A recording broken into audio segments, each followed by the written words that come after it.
ఇది ఆదిమానవం లాగా అది అది జరుగుతుంది ఫైనల్. రైట్. ఇవాళ ఈ సినిమా ప్రారంభమయ్యాక మీకు ఆపమని ఒత్తిళ్లు కానీ లేదా బెదిరింపు కాల్స్ కానీ వచ్చినాయి?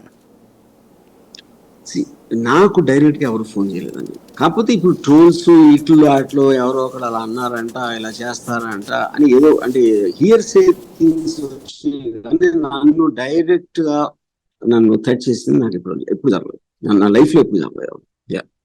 ఈవెన్ పవన్ వైపు నుంచి కానీ ఫిల్మ్ ఇండస్ట్రీ నుంచి కానీ ఎందుకు పవన్ మీద మీరు నెగిటివ్ తగ్గించుకోండి, ఆగండి, వాళ్ళతో జాగ్రత్తగా ఉండాలని ఏమి చెప్పలేదా? నెవర్.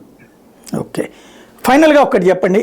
రామ్ గోపాల్ వర్మ సినిమాల ద్వారా రాజకీయాన్ని శాసించాలనుకుంటున్నారా, రాజకీయాన్ని జనాలకి ఎక్స్ప్లెయిన్ చేయాలనుకుంటున్నారా?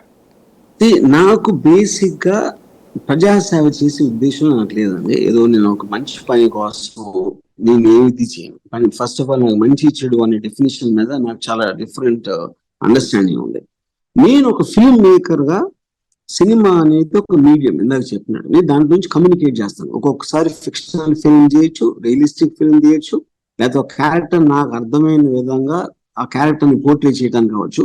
ఇలా వేరే వేరే సినిమాలకి వేరే వేరే ఉద్దేశాలు ఉంటాయి.